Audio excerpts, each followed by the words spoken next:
Video, audio, dubbing மற்றும் நவீன வகை போட்காஸ்ட் ஸ்டுடியோ உள்ளிட்ட அனைத்து வசதிகளுடன் கோவை ரேஸ்கோர்ஸ் பகுதியில் துவங்கப்பட்ட பாசிபிள் ஸ்டுடியோவை பிரபல நடிகர் ரியோ திறந்து வைத்தார்.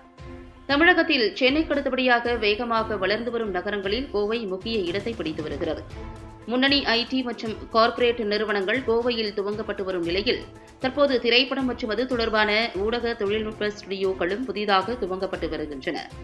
இதன் ஒரு பகுதியாக கோவை ரேஸ்கோர்ஸ் பகுதியில் பாசிபிள் ஸ்டுடியோ புதிய வீடியோ, ஆடியோ தொழில்நுட்பம் தொடர்பாக துவங்கப்பட்டது. இதற்கான துவக்க விழாவில் பிரபல நடிகர் ரியோ கலந்து கொண்டு திறந்து வைத்தார்.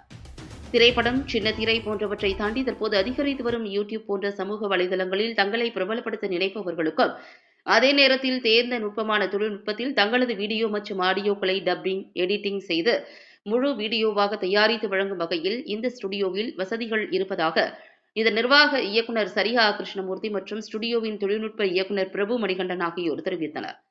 இதனைத் தொடர்ந்து செய்தியாளர்களிடம் பேசிய நடிகர் ரியோ, கோவையில் திரைப்படம் தொடர்பான கலைஞர்கள் அதிகரித்து வரும் நிலையில் இதுபோன்ற ஸ்டுடியோக்களை நல்ல வாய்ப்பாக பயன்படுத்திக் கொள்ள வேண்டும் என தெரிவித்தார். I'm also very happy with it. ஒரு 8 வருஷத்துக்கு முன்னாடி ஒரு விஜே ஹண்ட்னு ஒரு ஈவெண்ட்ல தான் மீட் பண்ணோம். அதுல இருந்து வந்தவங்க நிறைய பேர் இப்ப நிறைய சேனல்ஸ்ல வந்து ஒர்க் பண்ணிட்டு இருக்காங்க. ஆங்கரா, ஆர்டிஸ்டா அப்படி ஒர்க் பண்ணிட்டு இருக்காங்க. 8 வருஷம் கழிச்சு ஒரு பாசிபிள் ஸ்டுடியோ அப்படின்னு சொல்லிட்டு ஒரு டேலண்ட் மேனேஜ்மெண்ட் ஹப் வந்து கோயம்புத்தூர்ல அகைன் பிரபு பிரதர் கிரியேட் பண்றாரு. ஸோ அதுக்கும் நான் வந்திருக்கேன் அப்படின்னு நினைக்கும் போது வெரி மச் ஹாப்பி. ரொம்ப சந்தோஷமா இருக்கு. பாசிபிள் ஸ்டுடியோஸ்க்கு என்னோட வாழ்த்துக்கள். அண்ட் இங்க வந்து பாட்காஸ்ட் ரெண்டல் ஸ்டுடியோ அண்ட் அதுவும் இல்லாமல் dubbing studio plus music production studios இது எல்லாமே இங்கே அவைலபிள் இருந்தது. நல்ல குவாலிட்டியில் இருந்தது. அதுதான் ரொம்ப முக்கியம். ஸோ கோயம்புத்தூர்ல வந்து டப்பிங் ஸ்டுடியோஸ் அண்ட் இந்த மாதிரி பாட்காஸ்ட் ரெண்டல் ஸ்டுடியோஸ்லாம் வேணும்னா please contact possible studios. I mean same like அங்கே இருக்க மாதிரியே இங்கேயும் நல்ல குவாலிட்டியோட இருந்தது. சென்னையில் இங்கே கோயம்புத்தூர்ல ஷூட் பண்ணும்போது சப்போஸ் சம் அர்ஜென்ட்டா ஏதாவது டப் பண்ணி அனுப்பணும் அந்த டைம்ல வந்து இங்கே ஸ்டுடியோஸ் நிறைய தேடுவோம். இருக்கு, கோயம்புத்தூர்ல நிறைய இருக்கு. இது இன்னும் கொஞ்சம் குவாலிட்டியா எனக்கு ஃபீல் ஆச்சு. ஐ மீன் கோயம்புத்தூர்ல ஒரு நல்ல செட்டப்ல ஒரு ஸ்டுடியோ பார்த்த ஃபீல் இருந்தது. அந்த நாலேஜ் எல்லாம் இருக்கு. நான் பக்கத்துல ஈரோடு தானே நானு. சென்னையுடைய அந்த அளவுக்கு இங்க இன்னும் வரல அப்படிங்கிற மாதிரி இல்ல, எனக்கு அப்படி ஃபீல் ஆகல. கோயம்புத்தூர்ல இங்க இருந்தே இண்டிபெண்டன்ட் மூவி பண்றவங்க நிறைய பேர் இருக்காங்க. என்னோட ஜோ படத்துல ஒர்க் பண்ண KG Varun brother, KG Vicky and அதுல ஒர்க் பண்ண ராஜ், இவங்க எல்லாருமே வந்து இதுக்கு முன்னாடி கோயம்புத்தூர்ல இருந்து ஒரு படம் இண்டிபெண்டன்ட் மூவி எடுத்தவங்க தான்.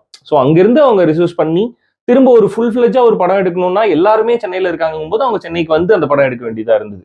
ஸோ கோயம்புத்தூர்ல இருந்து இண்டிபெண்டன்ட் மூவி நிறைய பேர் பண்ணிட்டு தான் இருக்காங்க. இப்போ ரீசெண்டா கூட நிறைய படம் வந்தது. ஸோ இங்கிருந்தே நிறைய பேர் படம் ப்ரொடியூஸ் பண்ணி எடுக்கிறதெல்லாம் இன்னுமே நடந்துட்டு தான் இருக்கு. இன்னும் கொஞ்சம் நாலேஜ் கெயின் பண்ணிட்டு இன்னும் ஃபுல் ஃபிளெஜ்ஜா பண்றதுக்கு இங்க டீம் கிரியேட் ஆகிறதும் நல்லா தான் இருக்கும். ஐ மீன் இங்க இண்டிபெண்டன்ட் மூவி எடுத்தவங்க தான் ஜோ படத்துல ஐ மீன் கிட்டத்தட்ட 50% வந்து கோயம்புத்தூர்ல இண்டிபெண்டன்ட் மூவி ஒர்க் பண்ணவங்க தான் ஜோல ஒர்க் பண்ணாங்க.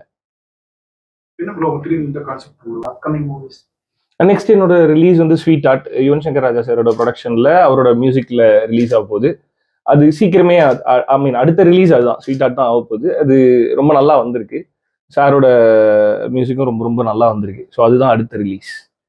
இப்போ கரண்டுடைய தமிழ் சினிமா பொறுத்தளவுக்கு புதுமுக கதாநாயகன், புதுமுக இயக்குனர், இது நல்ல வரவேற்பு, நல்ல கதை இருந்தா எப்படி சார் ரொம்ப சந்தோஷமா தான் இருக்கு. ஆக்சுவலா தான் நியூ டேலண்ட்ஸ் வரும்போது அதுக்கு நம்மளோட இண்டஸ்ட்ரி ஐ மீன் மெயினா தமிழ் இண்டஸ்ட்ரியில நிறைய வரவேற்பு இருக்குதான் செய்யுது. அகைன் அதான் ஒரு படம் நல்லா இருக்கு அப்படின்னாவே கண்டிப்பா ஆடியன்ஸ் உள்ளார வந்துருவாங்க அப்படின்றது திரும்ப திரும்ப இங்க ப்ரூவ் ஆயிட்டே தானே இருக்கு. ஸோ புது டைரக்டர், ஏற்கனவே படம் பண்ண டைரக்டர், அந்த பாகுபாடு வந்து எனக்கு நான் அப்படி பாக்குறது இல்லை. ஸோ ஆடியன்ஸும் அந்த மாதிரி பாக்குறது இல்லைன்னு நான் நம்புறேன். அவங்களுக்கு தேவை ஒரு படம் நல்லா இருக்கணும். அந்த படம் நல்லா இருந்தா கண்டிப்பா நான் தியேட்டருக்கு வருவேன். அந்த படம் நல்லா இருக்குன்னு அவங்களுக்கு தெரியப்படுத்தினா போதும். ஸோ அது இங்க இனிமே ஹெல்தியா இருக்குன்னு தான் நான் நினைக்கிறேன். சினிமா இருந்த நேரத்துல ரிவ்யூஸ் இருக்கு. ஆமா, அதுக்கப்புறம் தொலைக்காட்சி இருக்கு. அதையும் தாண்டி இப்போ சோசியல் மீடியாவும் வந்துட்டாங்க. இது சினிமாக்கு ஆரோக்கியமா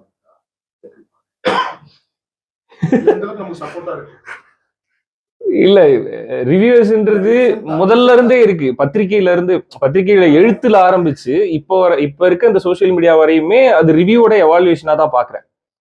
ரிவ்யூஸ் ஒரு படம் பார்த்துட்டு அந்த படம் இப்படி இருக்கு, இது நல்லா இருக்கு, பார்க்கலாம், பார்க்க கூடாது, இது எல்லாத்தையுமே சொல்றதுக்கான உரிமை வந்து ரிவ்யூஸ் கிட்ட இருக்கு. அதோட எவாலுவேஷன் தான் இந்த சோசியல் மீடியாவும் நினைக்கிறேன். பட் இதுல இந்த இந்த படம் பார்க்கலாம், இந்த படம் இதுக்காக பார்க்கலான்ற வரையும் நிப்பாட்டினா போதும்னு நான் நினைக்கிறேன். இந்த படத்தை போய் பார்க்கவே பார்க்காதீங்கன்னு சோஷியல் மீடியால ரொம்ப அப்ரப்டா சில ரிவ்யூஸ் சொல்லும்போது அது கேட்கும்போது கொஞ்சம் கஷ்டமா இருக்கு. ஸோ நல்லா இருக்கு நல்லா இல்லைன்றது இப்போ யோசிச்சு பார்த்தோம்னா முன்னாடிலாம் வந்து ஃப்ரெண்ட்ஸ் கிட்ட கேட்டுப்போம், படம் நல்லா இருக்கா, என்னடா நீ பாத்தியா அப்படின்னு சொல்லி விசாரிச்சுட்டு நம்ம அதை கேட்டுட்டு போகணும் வேணான்ற முடிவை நம்ம எடுப்போம். ரொம்ப அப்ஃப்ரண்டா ஒரு ஒரு படத்தை போய் பார்க்கவே பார்க்காதீங்க அப்படின்னு சொல்றது மட்டும் கொஞ்சம் கடுமையா இருக்கு. ஸோ இப்போ இந்த ரிவ்யூட எவாலுவேஷன்ல கொஞ்சம் கடுமையா நான் பாக்குறது இந்த போய் பார்க்காதீங்கன்றத அப்ஃப்ரண்டா வந்து சொல்றாங்கல்ல, அது கொஞ்சம் தப்பா இருக்கு. சின்ன திரையிலிருந்து பெரிய திரை போறதுக்கு வழி ஈஸியா இருக்கா?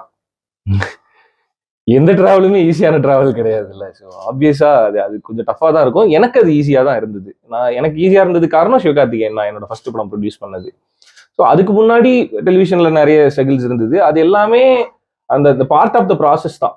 இப்போ எல்லா ஸ்ட்ரகிளும் எல்லாருக்குமே இருக்கும். அது எல்லாமே அந்த அந்த நம்ம ஒரு கோலை ஃபிக்ஸ் பண்ணி ஒரு ஓட்டம் ஒன்று ஓடிட்டு இருப்போம்ல, அது ரீச் ஆகிறதுக்கு நடுவில் நடக்கிற ப்ராசஸாக தான் நான் பார்க்குறேன். டெலிவிஷன்ல இருந்து இல்லை, எதுல இருந்து வந்தாலுமே எப்படி நீங்க சினிமாக்குள்ளார வரணும்னாலுமே அதுக்குள்ளார சில ஸ்ட்ரகிள்ஸ் இருக்க தான் செய்யும். அந்த மாதிரி எனக்கும் இருந்தது. அவ்வளவுதான்.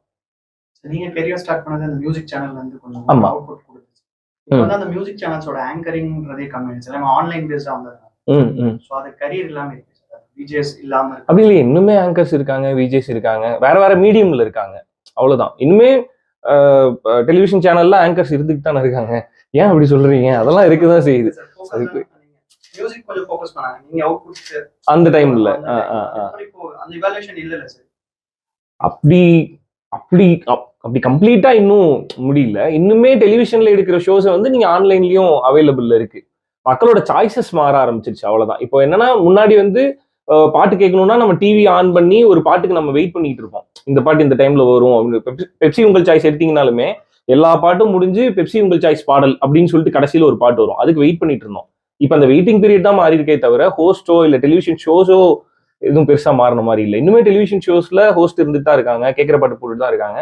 அது உங்களுக்கு திரும்ப அது சோசியல் மீடியாக்குள்ளார வந்துட்டு தான் இருக்கு. இது சைக்கிள், அது நடந்துகிட்டே தான் இருக்கு. கம்மியாயிருச்சு அப்படின்னா பார்க்கக்கூடிய இடங்கள் நிறைய ஆயிடுச்சு. முன்னாடி ஒரு இடம் இருந்தது, இப்ப நிறைய இடத்துல நமக்கு வேணுன்ற நேரத்துல வேணுன்ற பாட்டை நம்மளால கேட்க முடியும். ஸோ அப்படி மாறி இருக்கு. அவ்வளவுதான். லவ் ஜர்னல் பண்ணிட்டு இருக்கீங்க. எந்த மாதிரி கேரக்டர் பண்ணணும்னு ஆசைப்படுறீங்க? எந்த டைரக்டர் கூட பண்ணணும்? இல்ல இப்போதைக்கு அந்த மாதிரி எந்த ஐடியாவும் இல்லை. கதை கேட்கும்போது ஜீரோ மைண்ட் செட்ல தான் உட்காடுறேன். ஒரு நான் கேட்கிற கதை எனக்கு பிடிக்கணும், அந்த கதையில நான் நடிச்சா நல்லா இருக்கும்னு எனக்கு தோணணும். இந்த 2 கிரைட்டீரியா தான் வச்சிருக்கேன். மற்றபடி இப்படி இருக்கணும் அப்படின்னு இல்லை. அவன் மாதிரிலாம் தெரியல, தோணவும் இல்லை. அந்த முழுமையான ஒரு காதல் கதை மறுபடியும் வர மாதிரி இருக்கா? அது பேசிருக்கீங்களா? ஸ்வீட் ஆட்டும் காதல் கதை தான். அது இன்னும் கொஞ்சம் அது அப்படியே ஜோ மாதிரி இருக்குமா அப்படின்னு கேட்டா கிடையாது. ஜோல வந்து எப்படின்னா ஃபுல் ஃபிளட்ஜா ரொம்ப ஹானஸ்டா லவ் பண்ணி ஒரு ஜோன்ல இருப்பான். ஸ்வீட் ஆர்ட்ல இருக்க அந்த வாஷுன்ற கேரக்டர் வந்து